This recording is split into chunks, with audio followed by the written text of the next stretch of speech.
Let's now look at illustration number 22. On 1st January 2021, Stall Limited subscribes to convertible preference shares of Atal Limited. All right. So Atal Limited is basically the issuer and Stall Limited is basically the holder of the convertible preference shares. The preference shares are convertible as below. It is convertible in 1:1 if there is another strategic investor if another strategic investor invests in the issuer within a period of 1 year. All right. So let us say today is 1st of January 2021. If within 1 year, if before the 31st of December 2021, if another strategic investor invests in the firm, then the conversion ratio is going to be 1:1. The conversion ratio will be 1.5:1 if a prospectus filing is successfully completed within a period of 2 years. All right. So if before 31st of December 2022, a prospectus is filed with the stock exchange, then it's going to, or with the stock exchange regulator, the conversion ratio is going to be 1.5:1. The conversion ratio will be 2:1 if there's a binding agreement for sale of majority stake by the equity shareholders if it is entered into within a period of 3 years. And if none of these events occur, then the conversion ratio is going to be 3:1. All right. If none of the events occur, it will be 3:1. All right. So this is basically a case of a contingent conversion ratio. If a particular situation happens, if a particular event happens, then the conversion ratio is going to be 1:1. If some other event happens, it's going to be 1.5:1. If a third event happens, it will be 2:1. And if none of the events happen, it's going to be 3:1. The question is, examine whether the financial instrument will be classified as equity or as liability in obviously the books of issuer. All right. The question is whether this is going to be classified as equity in the books of Atal Limited or is it going to be classified as a financial liability. Remember, to distinguish equity and liability, we are going to see whether there is an obligation to issue a fixed number of shares or an obligation to issue a variable number of shares. Now, if the conversion ratio is actually fluctuating, it means that Atal Limited is actually having an obligation to issue a variable number of shares. All right. For example, let us say there are 10,000 shares. There are 10,000 convertible preference shares that have been issued. All right. If there are 10,000 convertible preference shares that have been issued, then the number of equity shares that we may have to issue can either be 10,000 or it can be 15,000 or it can be 20,000, or if none of the events happen, it can also be 30,000. All right. So there is a possibility to issue either 10,000 or 15,000 or 20,000 or 30,000. All right. Now the question is this going to be an equity or a liability? The feeling that you might actually get is that this is an obligation to issue variable number of equity shares because the number is actually varying. The number of equity shares may actually vary, and therefore you might actually have a feeling that this is an obligation to issue a variable number of equity shares and hence is actually a financial liability. But that is actually not the case. This is not how the guidance actually is. What the guidance states is where there is a contingent conversion ratio, where the conversion ratio keeps changing based on certain future events. What the guidance requires us to do is it requires us to evaluate whether each of these conditions are interdependent or independent. All right, we have to see whether they are independent or interdependent. All right. Now, what does the term independent or interdependent mean? If let us say to achieve condition 2, I have to satisfy condition 1, then it basically means that condition 1 and 2 are actually interdependent. They are interdependent, meaning they're dependent on each other. All right. If for achieving condition 2, if I have to by default achieve condition 1, then that is a case of interdependency. All right. So for condition 2 to be achieved, I have to actually achieve condition 1. That is referred to as interdependent. If such a dependency is not there, then it is referred to as independent. All right. So for achieving condition 2, if I do not have to achieve condition 1, then it is referred to as independent. I'm repeating myself.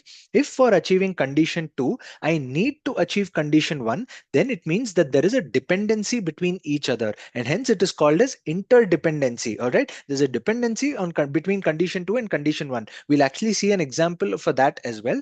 And where there is no such interdependency where condition 2 can be achieved without achieving condition 1, then it is referred to as independent scenarios. Now, in this case, it is actually an example of independent scenarios because to file a prospectus before end of 2 years, to file a prospectus before the end of 2 years, it is not mandatory for me to actually have a strategic investor in the fund within 1 year. All right, I can achieve condition number 2 without achieving condition 1. All right, let us say in 2021 there is no strategic investor that comes into the company. Does that mean that I won't be able to actually file a prospectus in the second year? The answer is no. I can file a prospectus in the second year without actually having a strategic investor in the fund in year 1. All right, so condition 2 can be achieved without achieving condition 1. All right, condition 2 can be achieved without achieving condition 1. Same way, condition 3 also can be achieved without achieving condition 1 and 2. All right,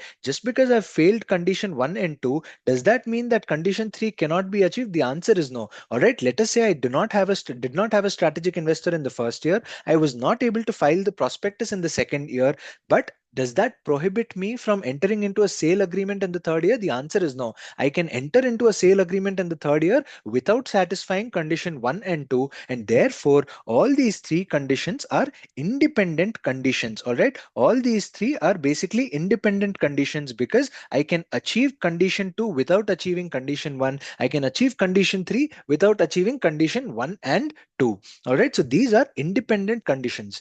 Now, when the conditions are independent, all right, or when the events are independent, all right, if the events are independent, what the guidance requires us to see is evaluate whether the obligation to issue fixed number of equity shares is satisfied in each of the scenarios. All right, they are not there. The standard does not require us to actually look at all the conditions and aggregate. In case they are actually independent events, what the standard requires us to do is, or what the guidance requires us to do is, evaluate whether the obligation to issue the fixed number of equity shares is satisfied in each of the conditions or in each of the events.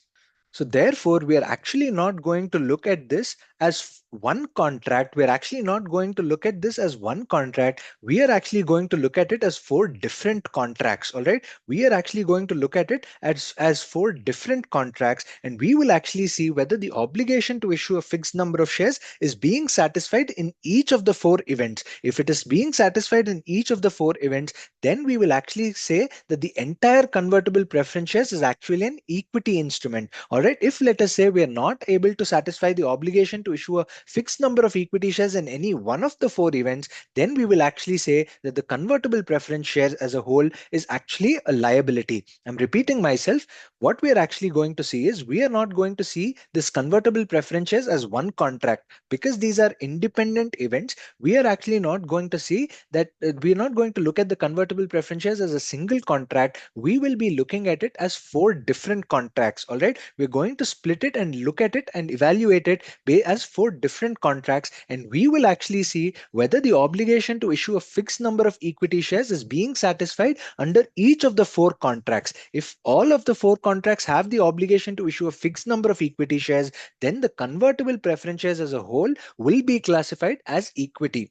If any one of the four subcontracts is actually not having an obligation to issue a fixed number of equity shares, then the convertible preference shares will be classified as a financial liability. It won't be classified as equity. All right. So we are going to look at it as not a single contract, but we are going to break it down into four subcontracts, and we are going to actually see under independent scenarios whether we are actually having an obligation to issue a fixed number of equity shares or a variable number of equity shares. So the first subcontract states that if another strategic investor invests in the issuer within a period of 1 year, then the conversion ratio is 1:1. All right, we are going to evaluate this subcontract on a silo basis. All right, so over here is the obligation to issue a fixed number of equity shares being satisfied? The answer is yes, because the conversion ratio is fixed. It means that entity Atal Limited has an obligation to issue a fixed number of equity shares. So under subcontract 1A, obligation to issue a fixed number of equity shares is actually satisfied. Let's now look at subcontract B. If there is a prospectus filing that is completed within 2 years, then the conversion ratio is 1.5 is to 1. Over here also, we are actually having an obligation to issue a fixed number of equity shares because the conversion ratio is actually fixed. All right. So under the second subcontract as well, we have an obligation to issue a fixed number of equity shares. All right. So the obligation to fixed number of issue a fixed number of equity shares exists in subcontract 2 as well. Now in the third subcontract, what it states is if there is a sale agreement that is entered for majority stake by the equity shareholders within a period of 3 years, then the conversion ratio is going to be 2 is to 1. All right. This is being looked at as the third subcontract. And again over here, we have an obligation to issue two shares for every one preference shares and hence for every one preference share, and therefore we have an obligation to issue a fixed number of equity shares in the third subcontract as well. The fourth subcontract states that when none of the events above occur, then the conversion ratio is going to be 3 is to 1. All right, the conversion ratio will of 3 is to 1 is also a fixed conversion ratio, and therefore it satisfies the obligation to issue a fixed number of equity shares. Therefore, under all the four subcontracts, Atal Limited has an obligation to issue a fixed number of equity shares, and therefore the convertible preference shares as a whole will be regarded as a equity instrument. The convertible preference shares as a whole will be regarded as an equity instrument. All right, let us actually look at the answer. In this case, the four events can be viewed as discrete. All right. Discrete is another word for independent events. All right. Because the achievement of each one of these can occur independently of the other. All right. To achieve the second event, I do not have to actually achieve the first event. All right. The arrangement can therefore be considered to be economically equivalent to four separate contracts. All right. So we are not going to look at the convertible preference shares as one contract. We are going to actually look at it as four subcontracts. The price per share and the amount of shares to be issued is fixed in each of these discrete periods, with each event relating to a different year and therefore is a separate risk in itself. All right. If you notice over here, the first event was for first year, the second year event was with regards to 2 years, and the third event is with regards to completion in 3 years. All right. So it's basically relating to a different year. Therefore, the fixed for fixed test is hence met, and therefore the instrument will be classified as equity instrument. All right, what is not given in the question over here is that we have to evaluate whether the entity has an obligation to issue fixed number of equity shares under each of the four separate subcontracts. All right, we have to, if it satisfies the obligation to issue a fixed number of equity shares in each of the four subcontracts, then we are actually going to look at the convertible preference shares as an equity instrument. Now let us say I'm extending illustration number 22. I'm saying let us keep all the facts same, except I am saying that the conversion ratio will not be 3 is to 1 if none of the events occur. I am changing that the conversion ratio will be based on the fair value of the equity share. If let us say none of the events occur in the next 3 years, the conversion ratio is going to be based on the fair value of the equity share. All right. Everything else remains the same. So if there's a strategic investor who invests within the first year, the conversion ratio will be 1 is to 1. If the prospectus is filed within 2 years, the conversion ratio will be 1.5 is to 1. If a sale agreement is entered into, the conversion ratio will be 2 is to 1. If none of the events happen in the 3 years, the conversion ratio will be determined based on the fair value of the equity share. All right, this is what I'm actually telling you. It will be based on the fair value of the equity share on the date of conversion. Now, are they independent scenarios? The answer is yes, because to achieve event 2, I don't have to achieve event 1. All right, so these are going to be considered as independent scenarios. Under independent scenarios, we are actually going to look at it as four different subcontracts, and we are actually going to see whether an obligation to issue a fixed number of shares is satisfied under each of the four subcontracts. It is satisfied in subcontract 1, 2, and 3 because under subcontract 1, 2, and 3, we have an obligation to issue a fixed number of equity shares. The conversion ratio is actually fixed, and therefore we have an obligation to issue a fixed number of equity shares. But in subcontract 4, if you actually look at it, this is not going to get satisfied. An obligation to issue fixed number of equity shares is not going to get satisfied because the conversion ratio is dependent, or the conversion ratio is dependent on the fair value of the equity share on the date of conversion. All right. So here, Atal Limited actually under the subcontract 4 has an obligation to issue variable number of equity shares. All right. Now, although it is having an obligation to issue a fixed number of shares under 1, 2, and 3 subcontract, under the fourth contract, it actually has an obligation to issue a variable number of equity shares. And since it is not satisfying the obligation to issue a fixed number of equity shares under all the four subcontracts, all right, to classify the preference share as equity, it should have an obligation to issue a fixed number of equity shares under all the four subcontracts. But over here, in the fourth subcontract, we do not have an obligation to issue a fixed number of equity shares, and hence this convertible preference share will be regarded as a liability. It will be regarded as a financial liability in that particular case. All right, if the conversion ratio is dependent on the fair value of the equity share, if none of the events happen, then the convertible preference share is going to be regarded as a financial liability because one of the subcontracts fails the definition of equity. Under one of the subcontracts, we have an obligation to issue a variable number of equity shares, and hence it fails the definition of equity, and hence convertible preference shares will be classified as a financial liability itself. All right, so that was with regards to illustration 22. I carved out my own illustration of as well to actually try and explain when this would be classified as a financial liability.